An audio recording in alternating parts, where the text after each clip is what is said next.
नमस्कार दोस्तों, आप सभी का हमारे YouTube चैनल पर स्वागत है। आज हम बात करेंगे महात्मा बुद्ध और उनके ब्राह्मणों के प्रति विचारों पर। ये विषय काफी महत्वपूर्ण है, खासकर उस समय में जब समाज में कुछ गलत धारणाएं फैल जाती है कि ब्राह्मण तो बाहर से आए हैं, आर्यंस बाहर के लोग हैं, उन्होंने यहाँ के मूल निवासियों पर अत्याचार किए हैं। तो इन बातों पर महात्मा बुद्ध के क्या विचार थे, आर्यों को लेकर महात्मा बुद्ध के क्या दृष्टिकोण थे और ब्राह्मणों को लेकर महात्मा बुद्ध के क्या दृष्टिकोण थे, इस विषय पर आज हम चर्चा करेंगे। साथियों, महात्मा बुद्ध जिन्हें विश्व भर में शांति, सत्य, अहिंसा और धर्म के महान प्रचारक के रूप में जाना जाता है, उन्होंने न केवल समाज को आध्यात्मिकता का मार्ग दिखाया बल्कि सामाजिक सुधार में भी अग्रणी बने। लेकिन जो लोग आज उन्हें अपने स्वार्थ के लिए उपयोग करते हैं, वे उनके विचारों को गलत तरीके से पेश करते हैं। इसीलिए आज हम धम्मपद और अन्य बौद्ध साहित्यों के संदर्भ में जानेंगे कि बुद्ध का ब्राह्मणों और आर्यों के प्रति क्या दृष्टिकोण था।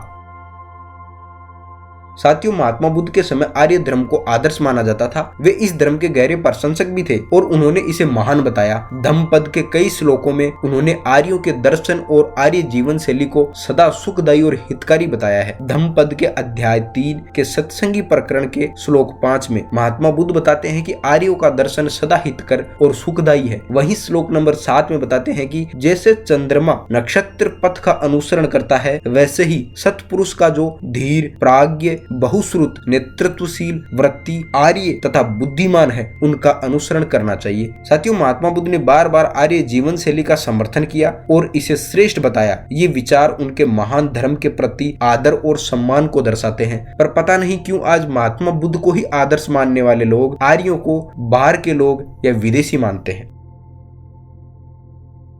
साथियों, धम्मपद में ब्राह्मणों के प्रति महात्मा बुद्ध की विशेष दृष्टि स्पष्ट दिखाई देती है। महात्मा बुद्ध का ब्राह्मण को लेकर दृष्टिकोण बहुत सकारात्मक और आदरपूर्ण रहा है। धम्मपद का 18वां अध्याय, जिसे ब्राह्मण वंगों के नाम से भी जाना जाता है, के श्लोक 7 में महात्मा बुद्ध बताते हैं कि ब्राह्मण पर वार नहीं करना चाहिए और ब्राह्मण को भी प्रहारकर्ता पर क्रोध नहीं करना चाहिए। ब्राह्मण पर प्रहार करने वाले पर धिक्कार है। साथियों, यह श्लोक बताता है कि बुद्ध का मानना है कि ब्राह्मण एक आदरणीय व्यक्ति होते हैं और उनके प्रति किसी प्रकार की हिंसा या द्वेष नहीं करना चाहिए। वहीं ब्राह्मण का गुण भी बताया है कि उसको क्रोध नहीं करना चाहिए।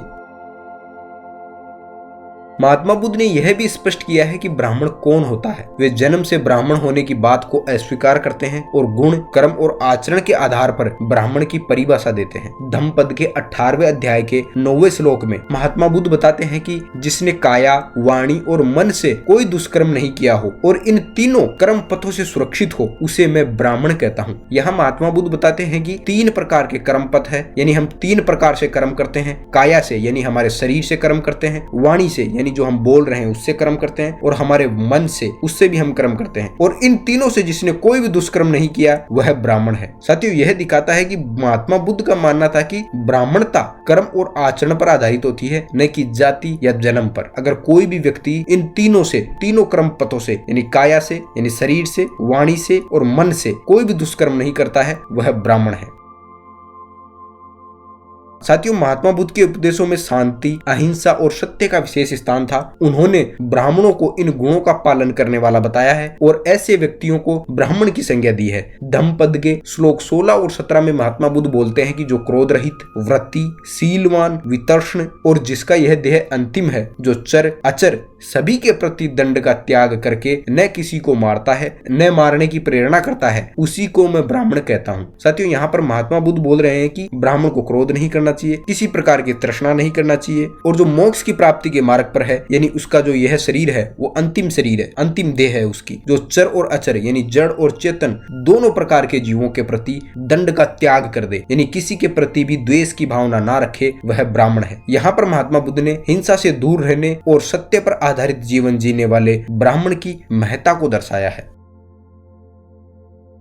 साथियों, महात्मा बुद्ध ने यह भी स्पष्ट किया कि ब्राह्मण होने का संबंध जन्म से नहीं बल्कि व्यक्ति के गुण, कर्म और स्वभाव से होता है। धम्मपद के श्लोक नंबर 11 में महात्मा बुद्ध बताते हैं कि न जन्म कारण है, न गोत्र कारण है, न जटा धारण करने से कोई ब्राह्मण होता है। जिसमें सत्य है, जो पवित्र है, वही ब्राह्मण होता है। यहाँ पर महात्मा बुद्ध का स्पष्ट संदेश था कि व्यक्ति का वास्तविक मूल्य उसके आचरण में है, न कि उसके जन्म और रहन सहन में है।